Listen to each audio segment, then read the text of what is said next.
Yo, what is up, guys? Just jumping in here quickly to let you know that I've just created a Live, Train, Perform podcast Facebook page. So what I want to do with this page is allow the listeners, you guys, to have access to myself along with some of the other coaches that have been part of the Live, Train, Perform podcast, particularly those that have featured on the Coaches Corner episodes, because a lot of these coaches have a very similar philosophy, and most good coaches are spruiking the same information, right? And that is that, any change is going to be difficult. It's going to require psychological changes, it's going to require behavioral changes, and it's going to require doing small things consistently over long periods of time. So there is no magic pill, there is no magic potion that is going to get you from A to Z without your trials and tribulations along the way. So what I want to do with this page is cut through the bullshit. I also want to use this as a filter because I have had a number of people request that I answer questions via my Q&A memes, and also sending me DMs on my social media platforms. And then when I follow up with them, a week or two after the episode goes live and I've tagged them in it, they haven't actually listened to the episode. So whilst it is beneficial for you guys as audience members to listen to these questions that come in from other people and have them answered, okay, I'd much prefer to service the people who actually listen to the podcast. So what I ask from you guys to be a part of the Facebook page is simply leave me a rating and review and then send the screenshot through to me. My social media platform is at coach_Kobes, Kobes. I'm going to allow 50 people in for free, and then at some stage in the future, I am going to monetize this. So just a heads up for you guys, I am building out the next phase of my business, which is going to include a website. It's going to include ebooks around mindset, nutrition, training programs, etc., etc. So I want to service you guys as best I can, and that is going to allow you to get exclusive access to all of this stuff as it comes out, as well as being able to interact with me and the other good quality coaches that have participated in the podcast and shared their knowledge and experience. It'll allow you guys to interact with us, ask those questions directly so that we can then service you better. If you want to be one of the OGs for the Live, Train, Perform podcast group, head over to Facebook, type in Live, Train, Perform. That group should pop up. Request access to that. There's 3 questions that you'll need to answer. Once you've answered those questions and left a rating and review, make sure you screenshot that, send that through to me on social media. I will grant you access and we'll start building an amazing community. Much love, guys. What does it mean to live life to the fullest, train to your potential, and perform at your best? Leave nothing on the table. That's a non-negotiable, is that I strive to be better every day. Because if I'm not on top of my game, how is anybody else going to follow me down the road? Keep demanding more of yourself to live up to that potential and to stay hungry. Training is progress. When I look at the word training, I think of steps, baby steps to get somewhere that you want to be. And that is basically your life journey. It's a mindset in itself, man. It's like, it's not just about, I know that for you, a lot of that's about the physical, but we're constantly in training, whether it's growing our skill sets, whether it's growing our physical bodies, whether it's growing our relationships, whatever. And all of that's a training ground. And that kind of goes back to the mindset that we just talked about. You underestimate yourself and you don't even start. But then once you start, you often surpass what you thought you could do. Perform at your best, mate. That's sort of what life is all about. I want to have the knowledge, I want to have the fitness, the health, the ambition and drive that no matter what comes along, when that next phone call comes, I can just say yes. I don't have to worry. Just go and do it. Hey guys, welcome to this episode of the Live, Train, Perform podcast. I'm your host, Sean Kober, and joining me for the second time today is Marshall Officer, who is the OG of the Coaches Corner. You're actually the first Coaches Corner episode that I did, Marshall, some 10 months ago, mate. It's good to be back. Yeah, mate, how you been? Yeah, not too bad. Just living with lockdowns and coaching. It's that's life these days, I think. Yep. Just for new audience members that may have come on board since our last chat, Marshall is the owner-operator of Anvil Training and Development. Can you just give the audience a quick introduction to Anvil, who you guys are and what you guys do, mate? Yeah. Look, we're a veteran-owned business. A couple of 1-hour guys who just got together and decided they wanted to do their own thing when it came to coaching people. We mainly focus on powerlifting. That's pretty much our number one thing. But we work hand in hand with a psychologist. We're all about supporting veteran mental health. We're all about supporting physical health. And then we also have a part of the business that sells training equipment online, custom training belts, wrist straps, that sort of thing. So, yeah. Yeah, your training belts are sick, mate. They're actually going pretty well. Yeah, people love them.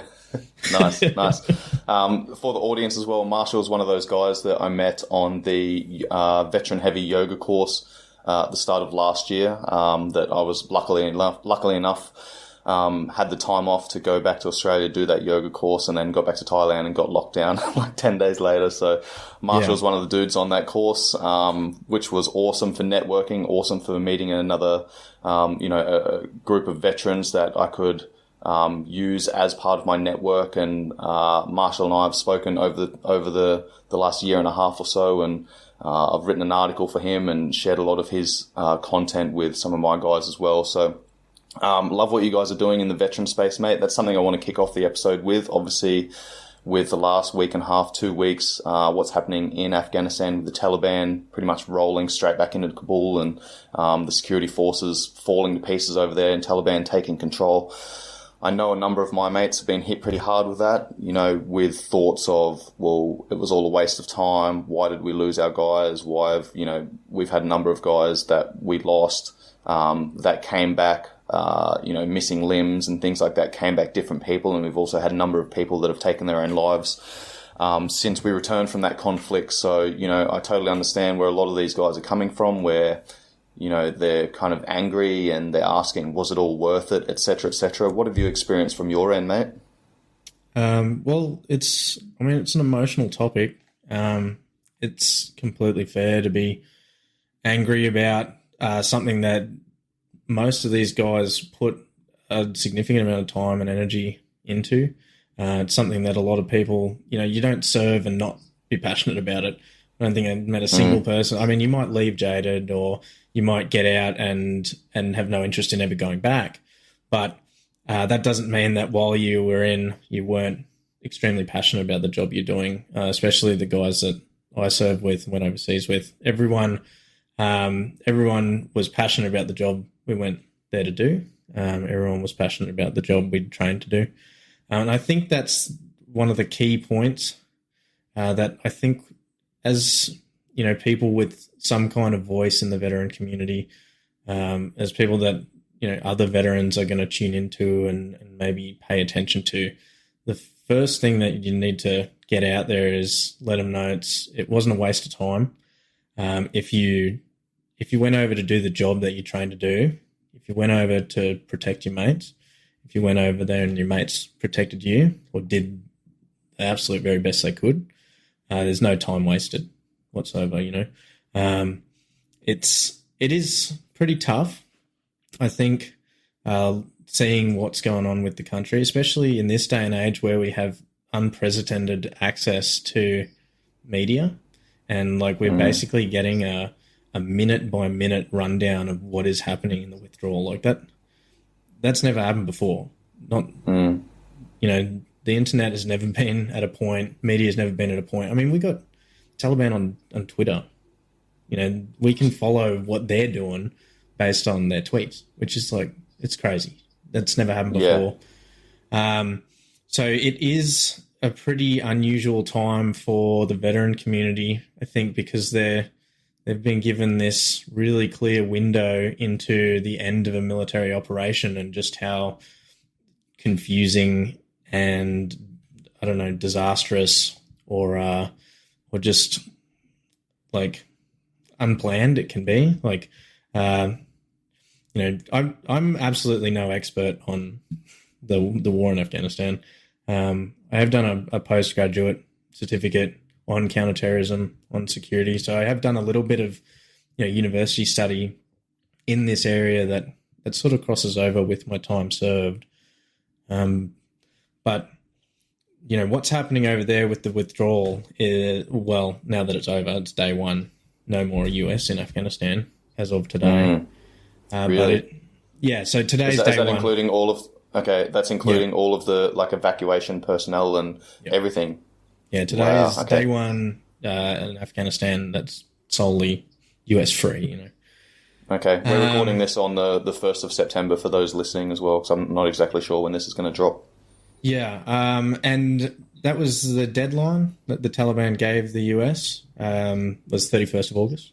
Said be out by this date or there'll be consequences. Obviously, some shit happened. ISIS decided to chip in, as they like to do. And there was, that horrible loss of life, which is just really sad to see.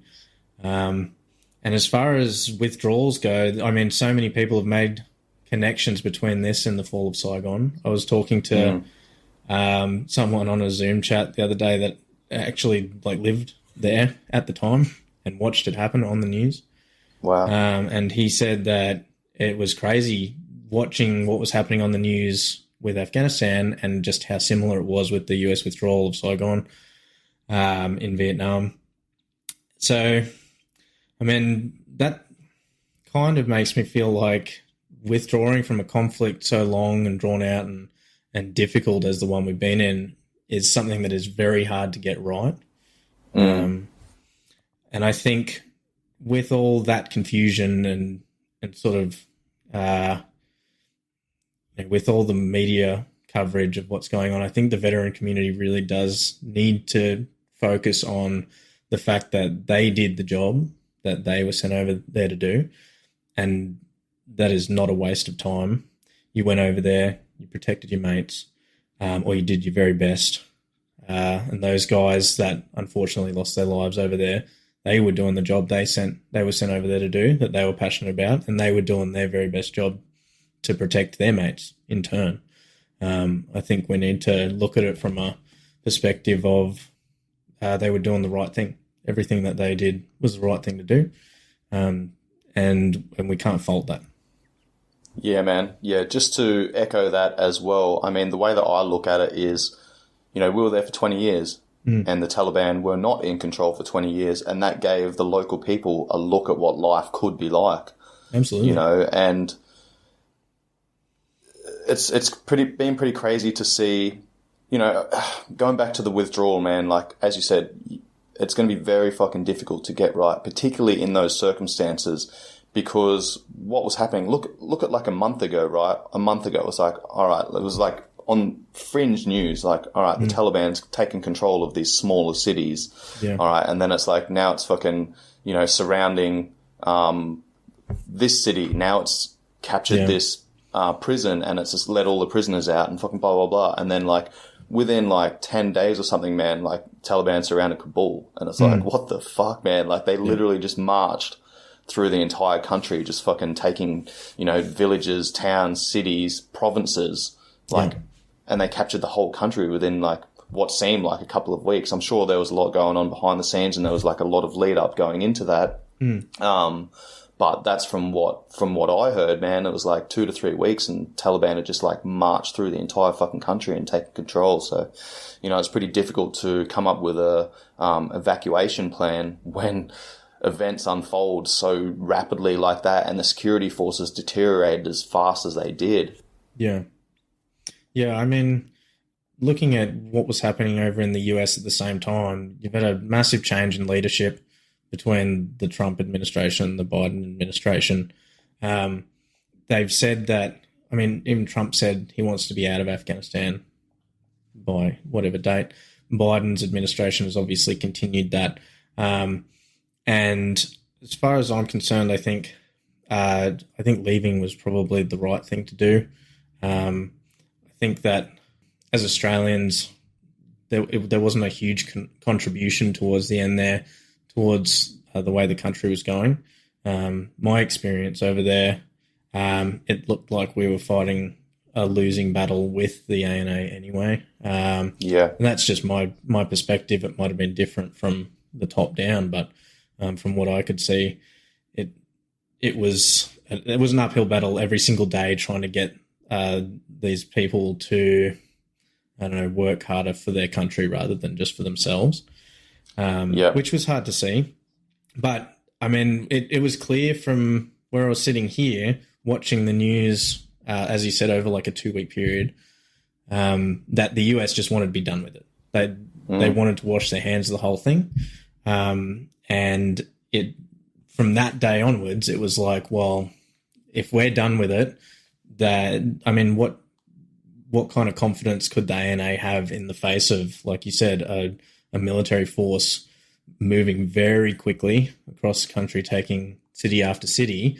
And I did talk about this on one of our live streams. On one side, you've got the Taliban, who are moving quickly and having quite a lot of success. So they would have pretty high morale. On the other hand, you've got the ANA, who are losing all of their support. All of their close air is gone. All of their training support is gone. All of their leadership support is leaving. And so they're already thinking that they can't win. They're sitting there just going, well, why fight if we can't call the Apaches, if the US can't call the airstrikes, if the drones aren't going to be there? So they're already ready to give up, basically. And we saw what happens when you've got a side that is full of high morale, and a side that is the complete opposite. It doesn't take very long for that situation to deteriorate very quickly. Yeah, mate, you make a really good point there. And this is something that I saw whilst I was there as well, was like some of the ANA guys that we worked with were really fucking solid, right? But we didn't, unfortunately, get to work with those guys for very long because we did our job. We mentored them. They were highly motivated. They had good leadership. So then they would go off into other areas, other provinces to fight the Taliban and fucking, do their job, maintain security of the local populace. Right. So then we get these new guys come in and, most of these guys were young. They had poor leadership and they had never experienced like life under the Taliban regime. So they were really fucking lazy, to be honest. Like they didn't want to patrol. They didn't want to go out. They just wanted to sit around and fucking smoke weed and get high all day. They didn't want to do anything. Like they were literally there so they could get, a roof over their head and fucking, get fed. And they weren't motivated to do anything. And unfortunately, from my perspective, like that's the majority of the ANA guys that we worked with. And every time we got into a sticky situation, these guys would just fucking put their tail between their legs and run off, mate. Like they literally ran off from firefights, man, like leaving us Australians there on our own to fend for ourselves, mate. And, there was, we had an insider attack within the last couple of weeks of our 9-month deployment. We had an Afghani National Army soldier like turn his rifle on our cook, mate, murdered our cook. Yeah. And then, we came home.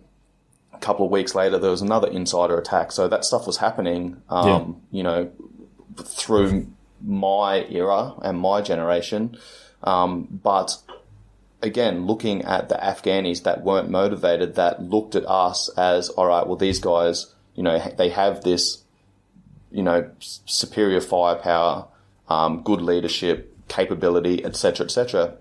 They looked at us and just assumed that we were always going to be there, and they acted accordingly, man. So once coalition forces actually left and they realized that, hey, maybe we should have taken our job a little bit more seriously and fucking put in some more effort to learn how to be able to maintain security and stability of our own country, so as you said, degraded quite quickly, and it's a shame to see, bro, but the positive that I can take away from it is, as I said before, you've got a generation or two of Afghanis that have seen what life could be like.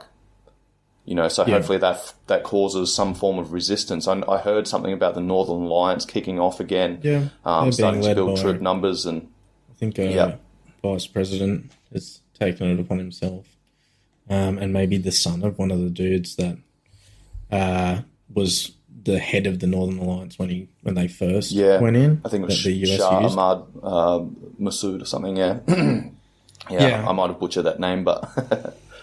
And, we can talk all day about our opinions on the ANA and their leadership and the Taliban and our opinion of that organisation and ISIS and whatever, but I think the most important thing isn't what's going on over there for the veteran community here in Australia. It's them knowing that they can reach out and get the support that they need. this is a really tough thing to watch happen, especially when it's really, really hard to look at it from an objective point of view. Like, unless you have some kind of serious detachment from the military, or, you've spent a long time studying, or whatever the case may be, if you are a veteran and if you served in Afghanistan, you're going to have some kind of emotional link to that place, to the people you were over there with, to probably the guys that passed away, sadly. And so it's really, really hard to not have an emotional reaction watching this stuff on the news, especially when it's being shoved in our face. It's come so soon after all the stuff with SF, and it's such a, and there were guys over there with the withdrawal. So we're watching, one RAR troops and AGIs and stuff over there. We can see pictures of them still in the fight, basically. It's going to be really tough for the Australian veteran community to watch that and not feel something, right? So every single veteran that was a part of that conflict, or every single person that feels like this is bringing something up, it's bringing up anger or sadness or frustration or confusion, those people need to know that they can reach out for support. They need to know that they can go see psychs, that they can reach out to people like Open Arms and all the veteran wellbeing services. There are people you can call. There's Lifeline. You can go see your GP and get hooked up with a mental health treatment plan literally in 20 minutes, basically. And you can get, if you've served one day, you can get free mental health care from DVA. They'll pay for every single session. So those guys and girls out there that are hurting or that are feeling some kind of emotion at what's going on over there, which is completely fair. It's totally understandable. It's a tough thing to watch. You can talk to someone. That's what everyone should be. That's what the whole veteran community should be pushing, as far as I'm concerned. I think, there's going to be enough people talking about how fucked the situation is and fuck the Taliban, all that stuff. I think the main focus needs to really be on these guys and girls can get support. It's there. And this is the perfect time to take advantage of it, because it's a tough situation. And if anything's going to bring up negative emotions about your service, it's something like this. So go see someone, go get that support. Yeah, absolutely. I can't echo that sentiment enough, and we could go down the rabbit hole of talking about all the SF stuff that's happened over the last year or so, but yeah, we'll probably leave that for another time. Yeah.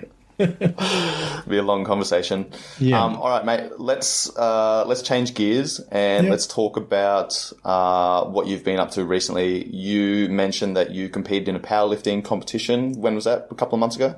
It was July 18th. So, yeah, about a month and a half ago now. Nice. How'd you go? Pretty well. I'm really happy with everything that happened. So I was supposed to do my first competition last year, but COVID really got in the way of that. With all the lockdowns and everything, it affected training. It affected the comps even being on.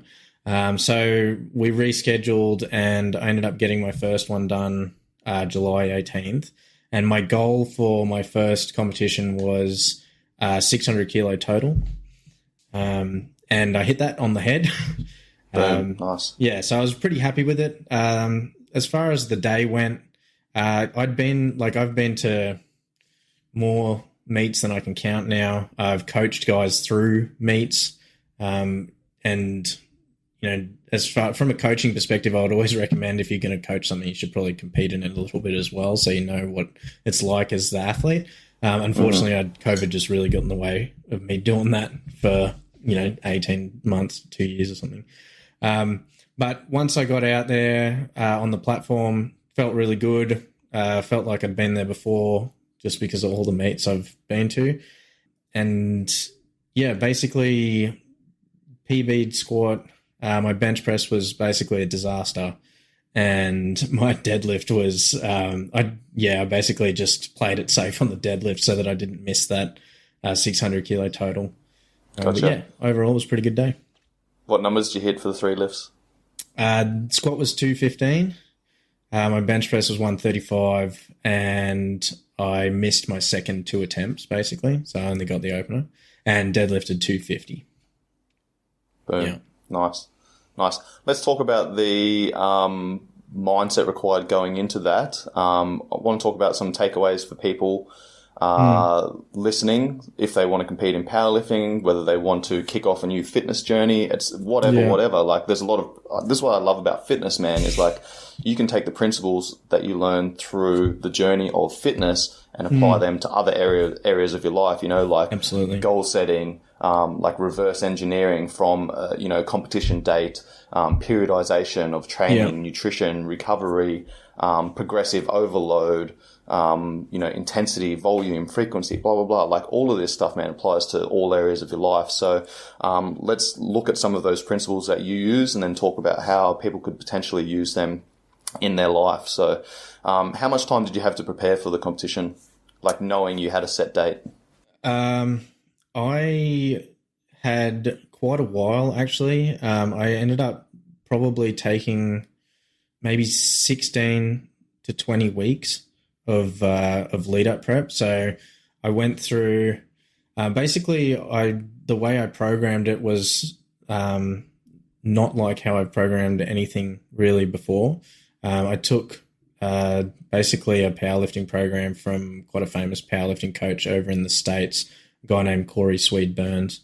He's won some awards, I don't know what associations or whatever, but as a powerlifting coach, and he's consistently benched over 500 pounds for most of his career, which is pretty impressive to be able to do that raw, no shirt. And I figured I would just give this one a try because it was designed purely for powerlifters who want to compete. It's not really for anything else. And it was only a 3-day-a-week program, which is something that I haven't basically ever done. Normally my training workload is like 4 to 6 days a week. So I was training less than I ever have before. And his program works in like 8-week cycles, basically. And it's a 4-day microcycle that runs Monday, Tuesday, Wednesday, Monday, and then basically just keeps repeating. So you're kind of doing 4 sessions over a 9-day week instead of a 7-day week. And you do 6 microcycles, which ends up coming out to about 8 weeks. So I did 2 of those, 2 full macrocycles that way. And then a 36-day peak, which just worked out perfectly from when I started straight into comp day. And for the most part, I was pretty happy with the way the program worked. There were a couple of things that I wouldn't do again.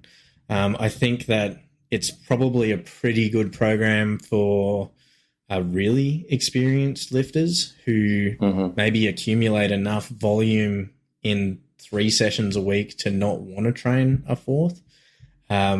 But for, people that are lifting, sub 300 squats and deadlifts, I just didn't think it was enough squats, basically. That was one of my key things, was it just didn't have you practicing the movements probably enough for people that need it. And gotcha. my squat at the start of this year was just something that was really playing on my, on my mindset. Made me, I just got nervous to get under the bar a lot of the time. So why is that? It just didn't feel right, basically. I think was it was some because, pain or discomfort, or not just so much not confident with heavy weight on your back? Yeah, I mean, probably a combination of all of those things at one stage or another. When I was in the military, I was when I sort of got into gym, and I, like every new gym goer, started to just do the stuff that I seemed to be really good at, and I ignored the stuff that I was not good at. And so deadlifting just felt like it came naturally to me. I did a lot of deadlifts, and I was able to push my deadlift up to like a 200 kilo deadlift quite quickly. Whereas the squat, because I didn't feel as good at it and I didn't give it the time and attention it needed, it did not make the same amount of progress. And I basically just hit this wall at 160 kilos. Like anything around 160, it would basically flatten me, which felt silly to me because I'm pulling over 200. Why is 160 on my back giving me so many issues? And it was 100% in my head. Like, it was just one of those things that my head wasn't right and I wasn't practicing this movement enough. Anyway, fast forward, like, I guess, 4 years since I left the army, and being a coach, I knew what I had to do to fix this kind of problem. The hardest thing is when you coach yourself, which I wouldn't recommend anyone does, by the way. If you're going to do a sport or if you're going to get good at something, find a professional and listen to them and just do what you're told. Because coaches will be able to see what you're doing wrong and they can fix it straight away, and you're less likely to develop bad habits. But for me, I was basically teaching myself, and I learned the hard way, basically, that I just needed to spend more time squatting, realistically. Because, and it just sounds so obvious when you say it like that. You suck at something, do it more, you get better at it. But, yeah, I think when quality it came... practice, though. Not just doing more reps. That's exactly right. Quality reps, and, anyone can squat 50% of their max over and over and over again and get no better at squats. And that's the same goes for any task. You can do something shit over and over and over again. You're just going to get better at being shit at it. Because your practice sucks. You know what I mean? Yeah. Whereas with the squats, it meant going back to the drawing board, figuring out, what's gone wrong. I ended up moving from flats to heels, like squat shoes, which definitely helped my style of squatting. All of my lifts are quite quick. I think I've got just more fast twitch muscle fibers than slow twitch ones. So for me, force production happens quite quickly. And if I slow down or if I get stuck, I don't have a very good ability to grind through it. If you leak energy anywhere, you're almost going to miss a lift. Yeah, and because of the way that I do those lifts, because I'm moving, and it's not fast to look at. If you look at it, it doesn't look that fast. But it's not a grind. If I miss the groove, I'm fucked, basically. Yeah. Which means that I need a lot of practice hitting the same groove every single time. And that's pretty much what it took. In that 20-week period leading up to the competition, I did make some minor modifications to the program so that I was squatting twice a week instead of once a week. My practice squats were literally 5 sets of 3 pause squats. So it was like this tiny amount of volume with 50% of my back of my max. And all I was doing was just practicing my position. Just greasing the groove. Yeah. And that really paid off. And that's a life lesson. Like you said, things that you learn in the gym, you can apply outside of the gym to the rest of your life. But if you really do want to improve at something, practice it under the conditions where you can get it 100% right 100% of the time, or as close as possible. I mean, nobody's perfect, but practice it under conditions where you're in complete control. Nothing is going to affect the movement or the action or the thing that you're doing, because that's your environment. And then by the time you get around to doing it in uncontrolled conditions, for example, with 110% of your max on your back, put faith in the process, do it the same way you've always done it, and hopefully it'll work out well. And that's what happened on the day. I've never squatted above maybe 202 kilos or something. And I got 215. Boom, you hit 215. Yeah. Nice, bro. So, Congrats, man. It wasn't the perfect squat, but it moved really well. I was really happy with it. Whereas the complete opposite happened on my bench press. And that's the thing that I'm now working on is, I'm trying to take those things I've learned from the squat and basically apply them to the bench, practice in an environment where you're under control, and practice the same thing. I think the main mistake I made on the day was I tried to do it a little bit differently than how I've always done it. And what you practiced. Yeah. And And I've benched 150 in training, which is meaningless because I didn't do it on the platform. But I went for 135. It was okay. And then I went for 142 after that and just couldn't get it, got stuck halfway up.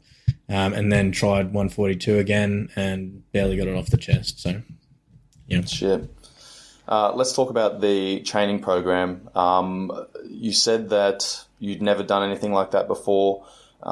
You trusted in the process. What did that do for you mentally or to you mentally, going from training 4 to 6 days a week down to, what'd you say, 3 days a week, 3 to 4 days a week? 3 days a week. Well, the first thing it did was I constantly felt like I wasn't doing enough. So one of the biggest parts of my comp prep was, and this is something that I really make a point to do with the athletes that I coach as well. And it's really hard to do for yourself. This is another reason why I say if you're going to compete, you should always have a coach. And it's expectation management. Generally, the coach knows best. If you've got a good coach, they know what they're doing. And if they've got a method that works, then you should listen to them. For me, I was trying something not necessarily new because this coach has worked with a lot of coaches that I've taken a lot of my learning and training philosophies and experience from. But the way that he has written his program is just less than anything else I've ever done before in my life. And so a lot of it was reinforcing to myself, just in my own head on my rest days, that this is not a bad thing. I don't have to be in the gym every single day if I want to make progress. I just need to make the time that I'm in the gym the best quality time that I can. So for those 3 days a week, for those, I don't know, it was like maybe not even an hour full session. You got 3 hours a week where you are actually training, and then the other 23 hours a day for the other 4 days a week is basically in your own head trying to convince yourself that those 3 hours are going to be enough.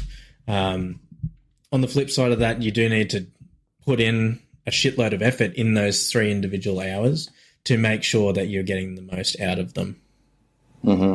Yeah, there's a lot of parallels there, mate, with obviously, I'm not sure how many like weight loss clients you train or, general population clients you train that aren't focused on powerlifting, but, I mean, that's what a lot of people, so many people think they need to do more. And sometimes I'm like, hey, let's pull this back. Like, you're chronically depleted. You've been in a caloric deficit for fucking a year and a half. You think that you need to train more and more and more. And I'm like, hey, you actually need to train less and less and less. Like, you're robbing from Peter to pay Paul, and your body's left with zero energy. Like, I've literally done that before, where I've taken people that are training, 5-6 times a week, man, and like absolutely hammering themselves, chronically depleted. And I'm like, hey, like, I want you to pull back to 2 to 3 days a week. We're going to do some full body training, and it's going to be resistance training. We're not going to be doing HIIT, and I'm going to make you have rest periods in between sets, and blah, blah, blah. And man, it's fucking difficult to have those conversations with people, right? Because they think,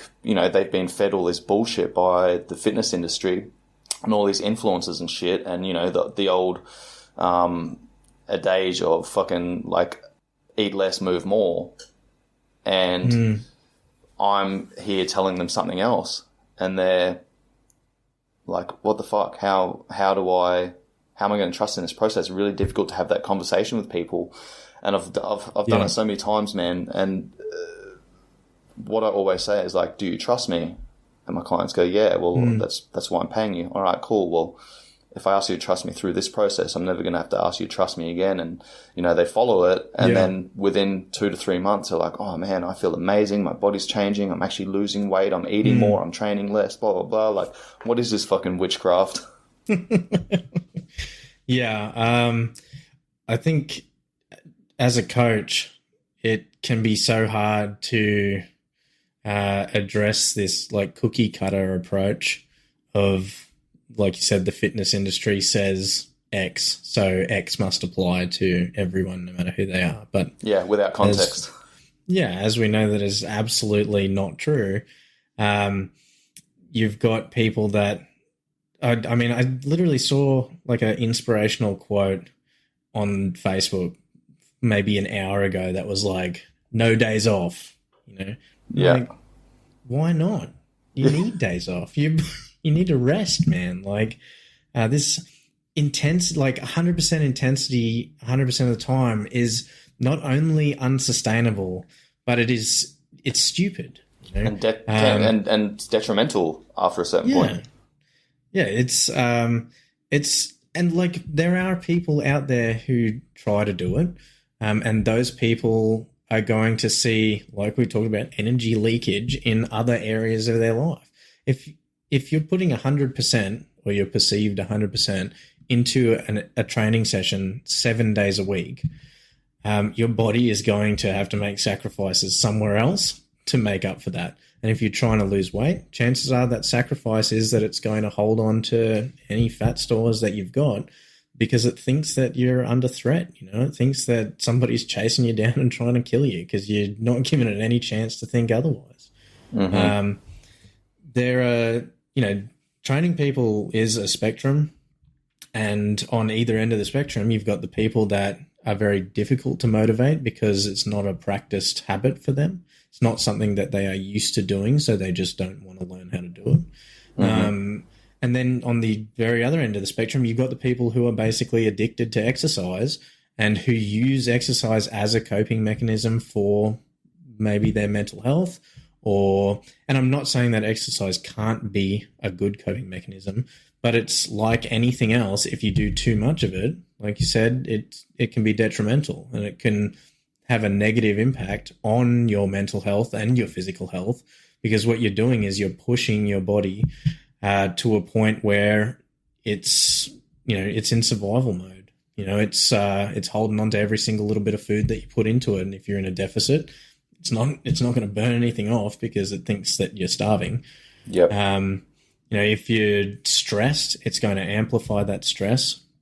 The amount of, conversations that I've had with clients or with people that may be seeing the psychologists that we work with who are really into fitness that have basically just turned into, look, you need to stop training so hard because you're actually making your life much, much more difficult.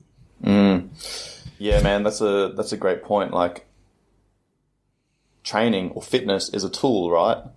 And like that tool needs to be applied at the appropriate time. And if training can be, good for stress management, but training is a stress itself. So if you're, if you are using training as your stress management or stress relief, and then you go through like a really tough period in your life of a couple of weeks, you're adding stress on top of stress on top of stress, and you continue training and you think that, hey, well, I need to train harder, I need to train more. Like, you're now just stacking stress on top of stress, and like it's going to get to a point where you're just going to fucking burn yourself out, man.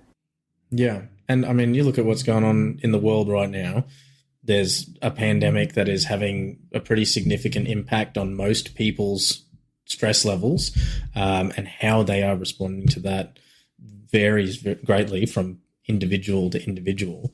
But you do have, and I mean, I see it every day on social media. You have some pretty big people in the fitness industry who are quite clearly under a lot of stress from how they are, how they are responding to this pandemic situation, and they are pushing themselves even harder in the gym than they ever have before. And it's a spiral, these poor people they're ending up feeling probably worse than they ever have because there's external stress and then there's the stress that they are generating themselves by their actions. Yeah, that's a great point, mate. And, going back to what I said, it's like, it's a tool, but if training is your only tool to be able to deal with that stress, then now you're in fucking trouble. Right? Like, this is where we need to start adding more tools into the toolbox. Mate, I had one of my mates many years ago, a guy that I used to live with and played rugby with, like, him and his missus were trying to get pregnant for the longest time. And, his missus went and saw a heap of doctors and got blood tests done and stuff like that. And I think ended up speaking to, like, a functional medicine practitioner or something like that. And and they were like, talking about lifestyle, nutrition, blah, blah, blah, training. And it was like, she was a CrossFitter. And the functional medicine practitioner was like, you need to stop training so much. And she's like, what? It's good for me. It's like, yeah, well, it's good for you until it's no longer good for you, you know? So she actually like really dialed her, pretty much stopped doing CrossFit, man, and just went into like, you know, normal resistance training, you know, single sets, straight sets, having rest periods in between, but not pushing herself, not doing the HIIT style training, blah, blah, blah. And lo and behold, she got pregnant, bro. Yeah. You know, and I don't want to just rag on CrossFit or, which is pretty much the classic power. It's pretty easy to do anyway, that. but I know. They bring it upon themselves, mate. Like, let's be honest, mate. I'm a CrossFit coach. Like, I'm a qualified CrossFit coach, but you know, it goes against so many of my principles and beliefs that I've adopted from strength and conditioning. I mean, CrossFit's done some amazing things for the industry, but it's also done some fucking retarded things, you know? Yeah. And I mean, things like F45, anything HIIT focused, high intensity interval stuff, anything that's focused on, I mean, if it's got high intensity in the name, you need to approach with caution. You know what I mean? Just on that as well, like most people don't actually understand what HIIT is. They think doing, you know, 7 exercises, 1 minute each, go hard for 7 minutes, then rest 1 minute, repeat that 5 times. Like, that's not fucking HIIT, man. Like, you're not doing HIIT properly. Like, high intensity is like, all right, let's actually do some sprint based work. Like, you know, 10 seconds of actual fucking max effort work, and then let's rest 5 minutes. Yeah. That's the thing with your body's energy systems when it comes to high intensity work, is they're designed for those, you know, short, sharp bursts, but the recovery for something like that is like 3 to 5 minutes. So, and like, this is science stuff, you know, it's not just a guess. And that's why, I mean, when it comes to CrossFit athletes or, you know, the classic F45 sort of stuff, and nothing against people that are into that, it can be a really good community, and it can be a really good way to get into exercise and stay active. But you do have to be really careful about a culture of 100% of your energy 100% of the time. Because if you're doing a WOD, which literally stands for workout of the day, and you're doing that 7 days a week, and some of these workouts are like confusing in how like intense they are for basically no reason. A lot of those workouts are taken from like tests, you know, and if you're doing a test, you're not just supposed to do a test every single day. You're supposed to do a test once every 6 weeks or once every 12 weeks or something to see what level you're at. If you're doing tests every day, to see if you're progressing. Yeah, if you're doing tests every day, it's a self-defeating cycle. So all the props to people that, especially CrossFit athletes who are absolutely incredible athletes, the people that compete in CrossFit at a world level are, you know, some of the fittest people that have walked the earth. But the way they train is not WOD Monday to Sunday. The way, I follow, 100%. Dude, 100%, man. Like, it's the way that I think about it is like, you know, if I'm a rugby guy, right? So, you know, I don't go to, if I'm a professional rugby player, I don't go to rugby training every day and fucking play rugby. I go to rugby training every day, and, you know, Monday, Wednesday is going to be strength and power. Tuesday, Thursday is going to be speed and conditioning.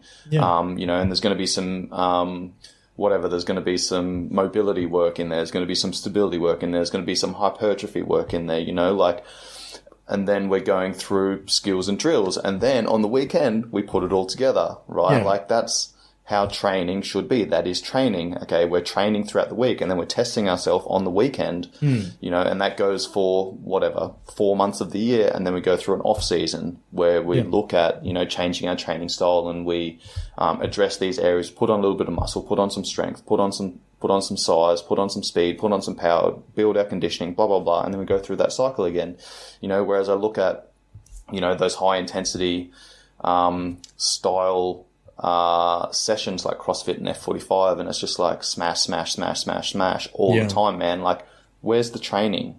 That's not training. That's just exercising, bro. You know, we want to train often, test seldom, as you said.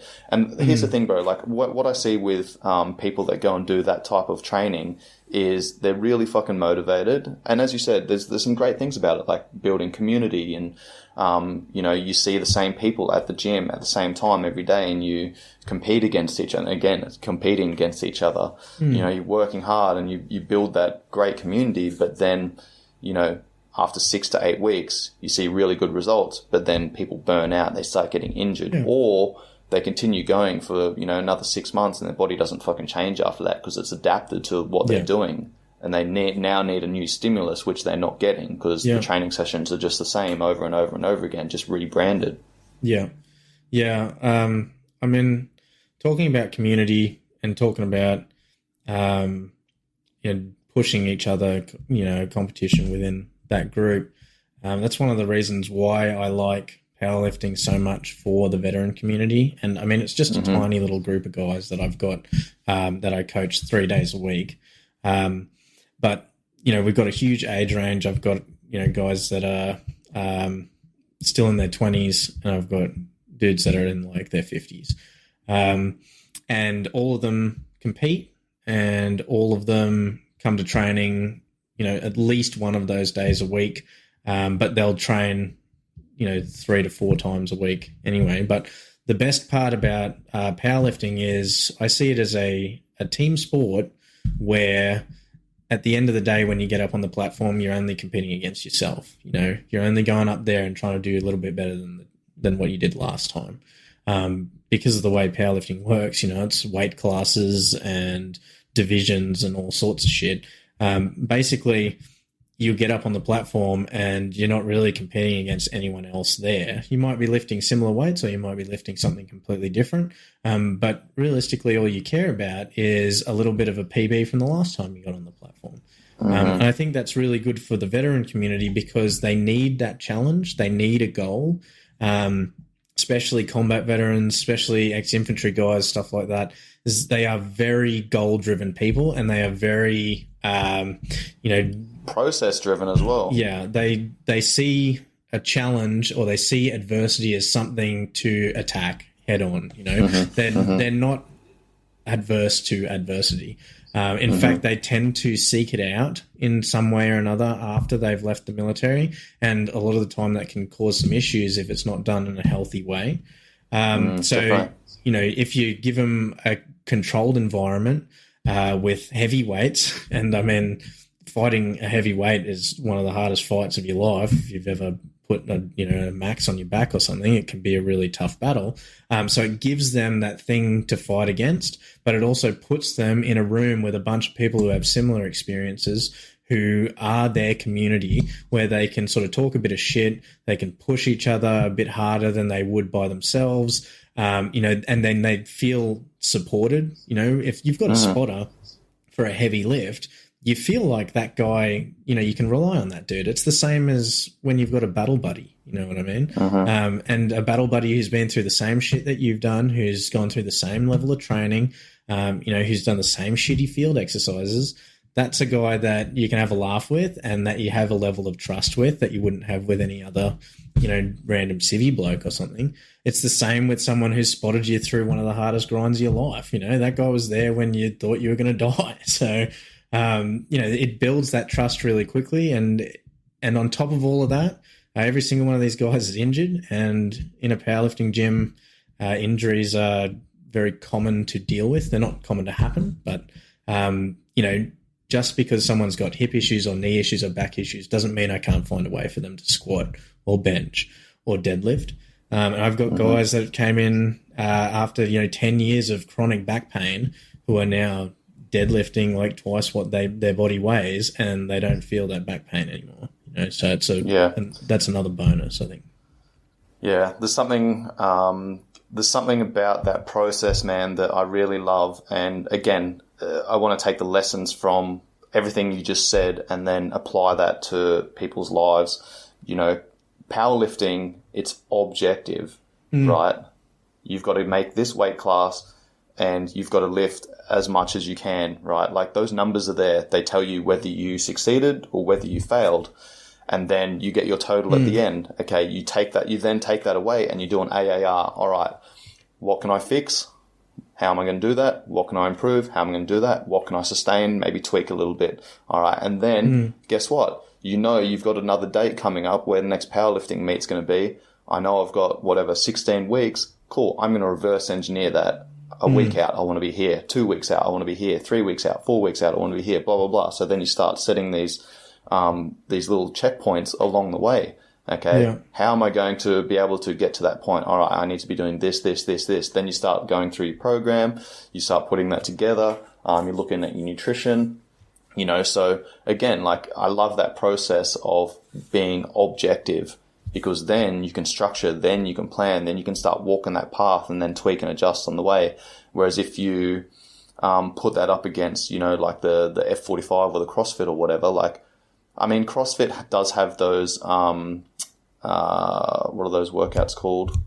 I'm having a brain fart, like the girls, the heroes, the benchmark WODs, that's what I was trying to think of, right. Which is a test to, as you said, see where you're at, see if you're progressing, but, you're not training for those things. You're testing yourself by doing those things, and you're testing yourself all the time. So, in powerlifting, it's more of an objective measure, whereas the F45 CrossFit style is more of a subjective measure of, am I progressing? Oh, well, I didn't feel as fucked this time as I felt last time, so I must be moving in the right direction.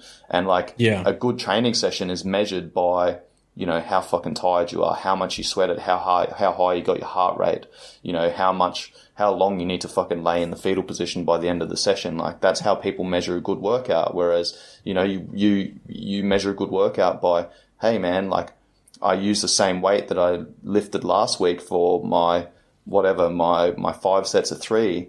Yeah. But, last week that was a fucking 8 rating of perceived exertion. Today it was a 7. Yeah. That bar moved smoother. I felt better.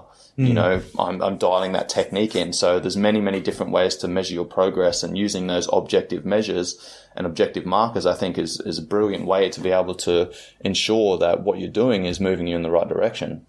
Yeah. And I mean, the last thing I know either of us want to do is rag on every single CrossFit coach or whatever out there. If they're great coaches in CrossFit. I'm a CrossFit coach. Yeah. And they know exactly what they're doing, and they produce really, really good athletes. All we're saying is, if it's high intensity every single day, you need to ask some questions. You need to understand that this is not going to produce a good result. It's not going to be good for your body physically and mentally. It is a stressor, and you are inducing stress over and over again. Also, when it comes to, those objective measures, there are some great CrossFit gyms out there that can produce those objective measures. But I was talking to this is something that veterans have a real issue with, especially infantry soldiers who probably didn't have good PTIs or secos who knew anything about training or whatever. I mean, I was one of them. I was a seco. I had no idea how to train people. So sometimes the session was just a smash session. But but now that I'm out and that I'm a qualified coach, I've had a conversation recently with a guy. He's a woe now, funnily enough. And he loves the technology that you can use to measure certain stuff with training. He's got the watch and the heart rate thing. And I don't use any of this stuff. As far as training goes, I'm pretty old school, realistically. I go off what I can see for my athletes. And it's very much by feel. And don't get me wrong, data-driven training is very effective. If you know what you're doing, and if you're able to use it the right way, data-driven training can produce some absolutely incredible results. But this guy's talking to me and he's like, oh, yeah, I'll have the watch going and, I'll be doing a session and I just figure, I'll just smash myself into the ground. And then I look at my watch and it's actually this session had a negative impact on your overall well-being. And he's like, oh, well, what the fuck does that matter? What would the watch know? Sometimes people need a smash session. And I was like, they don't. They absolutely do not. He's like, well, what about infantry soldiers? Infantry soldiers need to be smashed every now and again to get them used to the hard stuff. And I was like, dude, that's what field is. You know, field is the hard stuff. On base, you should be treating these guys like fucking tier 1 rugby players. You know, you should be putting them into situations where all they can possibly do is succeed and succeed well. Because they need the confidence builder. They need their bodies in 100% condition when they're on base, so that when they go outfield or when they go on operations, which is literally the goal line, once they're there, they're as dialed in as they possibly can be, because they can't dial themselves in at that point. They can't dial themselves in outfield. They can't dial themselves in Afghanistan or Iraq or wherever. They have to do it on base. So every single session should be just a little stepping stone in the right direction, and absolutely none of it should be detracting. None of it should be a smash session. That to me blows my mind. And it's the same with, if you're a veteran and you've left the military and you think that's a good approach to training, it might be time to take a step back and just go, well, what am I training for? Am I training for health? In that case, I don't need to smash myself ever, because that's not healthy. You can put yourself in a training situation where you're tested, sure. If you want to manage your stress levels effectively, some of your training sessions should be of a higher intensity so that your body is used to operating at higher stress levels. But it should never be I'm curled up on the floor in the fetal position wondering why I ever did that. There's a massive difference between high intensity and negative effect. Yeah. That's a great point, mate. Like, your training session should be adding to your day, not taking away from it, right? This is something that I'm always talking about with my athletes, man. It's like, I'm in Russia right now in fight camp with Peter Yarn, and, he's training twice a day, and I'm running him through strength and conditioning like Tuesday, Thursday, Saturday. And, he's got other sessions that day. And if I'm doing too much and he can't perform in his later session, then I'm a fucking dickhead. I'm not doing my job as a coach. I'm doing him a disservice, right? So I'm going to every single one of his training sessions, bro, and I'm having a look at what he's doing with these other coaches. I'm making sure that I'm monitoring his workload. I'm monitoring his intensity, his volume, his rest, his recovery, etc. And then I'm adjusting my sessions, man. I'm still making sure that I'm getting, I'm giving him the stimulus that he requires for adaptation, but I'm ensuring that what I'm doing is adding to his day rather than taking away from it, adding to his other sessions rather than taking away from it, so it's getting the most out of the least. Yeah. And I mean, as another example for people that are maybe more numbers focused or spend time in the weight room and they do programs with percentages of their 1RM or something, for that 20-week period where I was leading up to PBing on, 2 of my lifts on the platform, I didn't go over 80% more than once for each of my lifts. I tested my lifts as part of the first week at the peak, but up until that point, the first 8-week cycle was 75% work. That's the heaviest I did. And then for the next, it's 80% work. And there's some AMRAPs in there to force that kind of stimulus and adaptation. But apart from that, I'm not maxing out regularly, and that produces an incredible result in a raw athlete. For people on PEDs, changes need to be made because they can adapt much faster.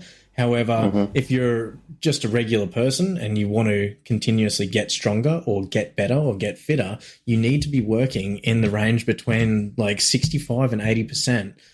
And that's where you push yourself. You push yourself in a very manageable environment. You shouldn't be hitting 95% much. You shouldn't be hitting 100% like almost ever, really, until it gets to competition day. Because those 100% sessions, those ones hurt your body more than they help it. You know what I mean? Oh, 100%. And again, that's taking away from your training and your day, right? Like, it takes the higher your intensity, the harder you work, the longer it takes to recover. Yeah. Yeah, man. No, that's a great place to start wrapping up, mate. Is there anything else that you want to finish up with? No, it was a good chat. I think we covered a pretty diverse range of topics, to be honest. Love it, mate. Always appreciate chatting to you, man. Really appreciate your time, Marshall. We'll definitely need to do this again, mate. Much love, brother. Good seeing you again. Cheers, man. You too, mate. And there we have it, guys. Thanks for listening. Always a great conversation with Marshall of Anvil Training and Development. If you are one of those veterans who are struggling with your mental health at the moment due to the scenes unfolding in Afghanistan, feel free to reach out to me or any of the organizations that we spoke about during the first part of this episode. This episode was brought to you by Swiss 8, which is a proactive mental health program designed by veterans, initially for veterans, that has been pushed out to the wider community, that allows you to structure in and schedule their 8 pillars of health and wellness, including nutrition, sleep, time management, discipline, fitness, personal growth, mindfulness, and minimalism. Myself and Marshall actually have training programs under the fitness component of the app, which you can download and get those training programs delivered straight to your phone. This episode was also brought to you by Be Spunky, which is a male hormone optimization supplement that I've been taking for about a year and a half, and I absolutely rate. It is a TGA listed nutraceutical, meaning that it's made from all organic produce to help you manage and optimize your stress levels, which in turn increases your ability to improve testosterone production levels naturally. Use the code COBES10 at checkout for your 10% discount. All of those links will be in the show notes. If you got some benefit from this episode, please make sure you pass it off to your friends and family. I'd appreciate any shares on social media platforms. If you tag me or if you share it to your stories, make sure you tag me so I can share that as well. Any 5-star ratings and reviews are much appreciated. Much love, guys. Peace.